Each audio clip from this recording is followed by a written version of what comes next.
Hey, I'm Natalie from thecreativemom.com, and today I'm going to show you how I built this fireplace unit with an electric fireplace insert. Before we had this here, we just basically had a blank wall and a TV. It was really boring and lacked a lot of personality. I knew I wanted a fireplace in this room, not just for heat, but also just the comfort and coziness that a fireplace brings to the room. The problem was we didn't have a gas line over here, and running one was going to be a huge pain. We were going to have to hire somebody to come out. I just didn't want to deal with it. So we found this really cool electric insert on Amazon, and it comes with this remote. So from this remote, you can turn on the flame, you can turn on the heat. The best part about it is, like, in the summer, you can have the flame going without the heat. And in the winter, when you're ready for a little coziness and a little more warmth, you can turn on the electric heater. It's really cool. We designed this build with a TV above. This is completely optional, of course. This TV is 55 inches and we did frame it out. I feel like you could go a little bit bigger in the TV, but just for reference, that's what size we have there. This is only phase one of our two-phase build here. We're planning on adding bookshelves on either side of this unit, and I think it's gonna look really, really pretty. All right, let's get building. I'm gonna show you the whole process from step one all the way until we're finished with this unit. Here we go.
All the plans for this are going to be available on my site at thecreativemom.com.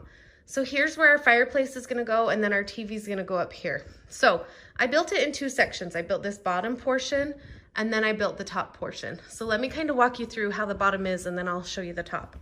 So basically I just built a box here, and I inserted, I used the measurements for my fireplace and made sure I built a nice fireplace frame that's going to fit that. Everything's attached to studs in several places, both on the top and on the bottom, to make sure that it's not going anywhere. Up here on the wall, this is just a little bit tricky. So what I did here is I wanted this wall bumped out about 4 to 5 inches. So I just got regular framing studs, 2x4s. And if you notice back here, I laid these this way, the boards this way, and then here I laid the boards this way. So you do have to kind of assemble this off the wall and then put it up once you've assembled, because all of the screws are coming in from the back side. So I have attached these horizontal boards in several places on the studs. So it's gonna be super sturdy and strong. Now up at the top, because I'm gonna have my shiplap boards going across, I needed some blocking up at the top for the shiplap to attach to. And the reason I alternated this board this way, this board this way, and this board this way is just only for ease and convenience of install. So I put up these boards, and then I was able to attach that board. If they were all up this way, I wouldn't be able to get a screw in that board, that middle board. So that's how it all came about. I also have these attached to my joists up in the ceilings. So we're on studs and we're in the ceiling, did I say joists? You know, the ceiling rafters, trusses. So that's how everything's attached. One other comment is, if you are planning on hanging a TV, which you can see we have all of our TV components here, I am going to add a piece of blocking right here so that I can attach my TV to those, to these 2x4s that go down.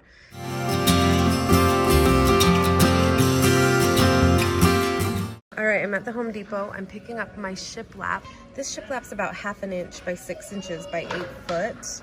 And if you look at the profile, you can see how these shiplap boards, they just interlock with one another, and it makes it really uniform and seamless and pretty.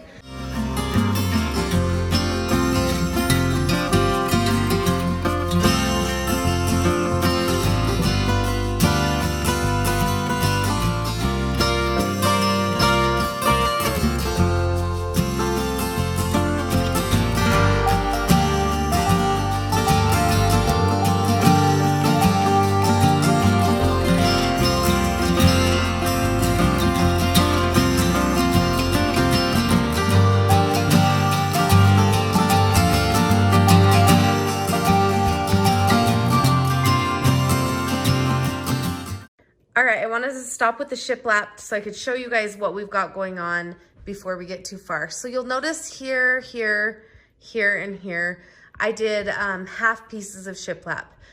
The reason I did that is because I wanted to be able to access my television components behind. This is where our TV is gonna be, and I wanted to be able to access those plugs.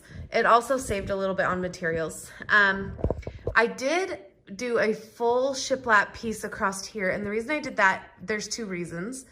The first reason is to keep everything level. I didn't want to do half pieces all the way up to here and then get up here and realize, well, this side's 1/2 inch higher than this side, you know, because I didn't keep it quite level. So this piece, running a full piece like that, helped me to keep everything level. Also, behind here is where my blocking is for my TV. So I just have 2 2x6s. They're sandwiched together and they're attached through here with screws into this 2x4, which is attached through here to this 2x4, which is attached to studs all the way across. So it's gonna be really sturdy there with the blocking for the TV. But another reason for the shiplap going all the way across the blocking is that this shiplap's about 1/2 inch thick, and where I am going to be putting my TV brackets into this 2x6s, I didn't want it to be 1/2 inch deeper than the rest of the shiplap and sit wonky. I don't know if that would happen or not, but I just figured this will give me the best chance of the TV laying flat and being flush and even. So that's why we did all of that. All right, now I want to address how we're going to be doing the ceiling where it's a vault there. I stopped my shiplap boards where I could get the full shiplap board across. And now the next boards I put up are going to have some sort of a cut to fit that angle. So what I did was I took my measurement from the bottom of the shiplap board, or the top of the shiplap board there, to the ceiling, and I also took the measurement over on that side.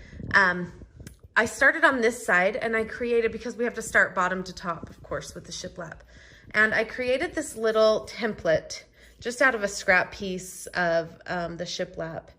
And what this template shows me is it gave me the degree of what the ceiling is. So that's a 16.5 degree. And then it also gave me something that I could go off of. So what I did was I laid out all of my planks. This, I measured the measurement that I got on this end. So that measurement is this measurement there. And then I took this piece that I had scribed, I measured across from here what my length was, and then I followed this angle all the way up and met where my measurement was there. This is where that blocking on the ceiling is going to come in handy, because I'm going to have to nail right into that blocking at the top, like of all of these angles. They're going to be nailed right on the top.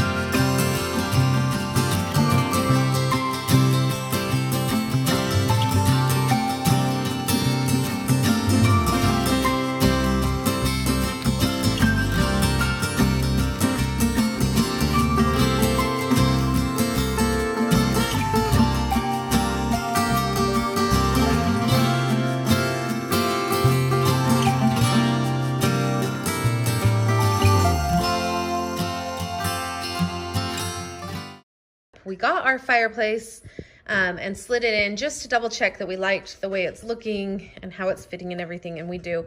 So you may notice here that my build is looking a little different than my plans that I offer on my website. The reason for that is I got this all built, I stood up next to it, and the mantle just felt a little short. So I wanted to extend that up about a few inches. This is about 7 inches higher than my original plans. Also, when you were sitting here, this mantle shelf was kind of right where your head is, and I just found that to be a little annoying. So we just went ahead and raised it. I have taken into account those measurements on my plans, and the plans are this full length. So just when you're building it, it's gonna look a little different than here, but just know that that's why. The way I've designed this build and the plans is that this back section of the fireplace is completely independent from this bench.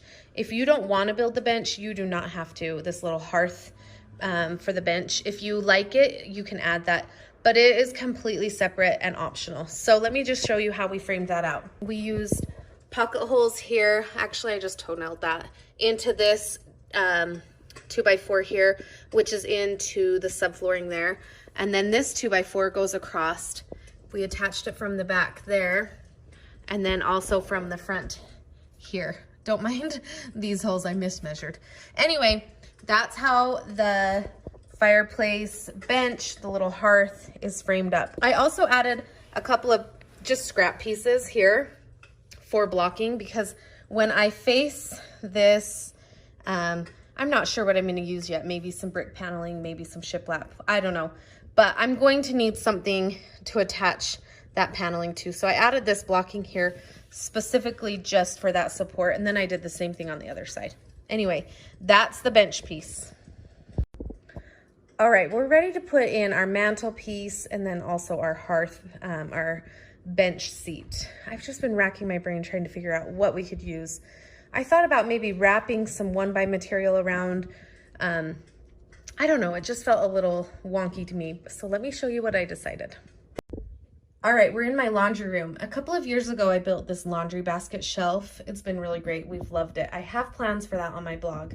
But when we built that, I added this really cool butcher block across the top, all the way across our washer and dryer. I found this butcher block at Floor & Decor.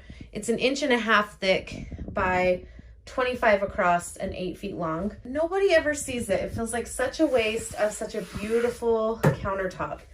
So when I was trying to decide what to do for my mantle and my bench, I thought this is the perfect solution because it's thick enough that it will be substantial and it'll be strong for the bench. And I won't mind it if more people get to see this beautiful wood, because nobody ever comes in here. So what we're gonna do is we're gonna rip this down for our bench, and then we'll rip it down for our shelf as well. I might try to wrap a little bit of it and make it a little thicker, but this is what we're gonna end up using, this butcher block countertop.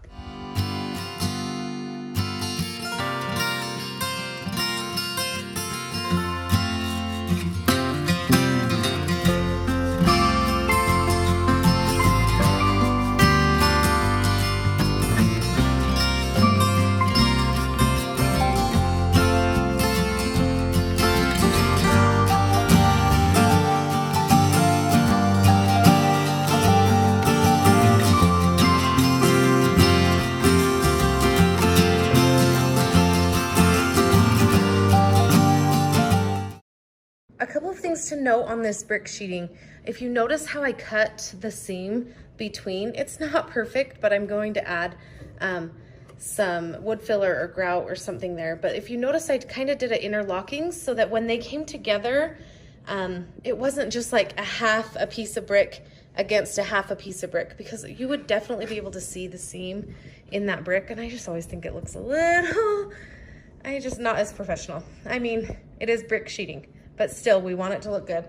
So now I've got it installed. I'm gonna go ahead and see if I can give it a little facelift to make it look a little bit prettier.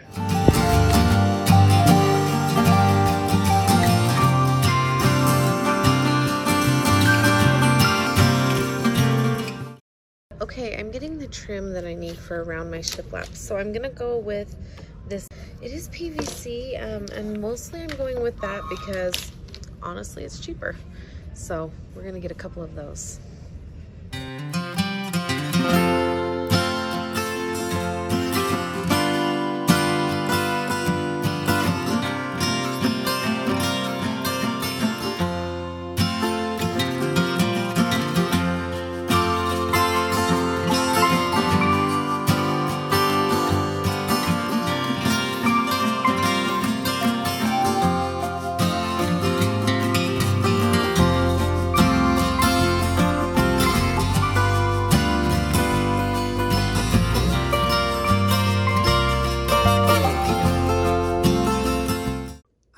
phase 1 of the fireplace build is completely done. Let's turn on that fireplace, should we? Oh yeah, that's much better. We do still need to add the baseboard across the bottom. We're waiting for the carpet guy to come and stretch that for us. But otherwise, we are done on phase 1, and we are so, so happy with how it turned out.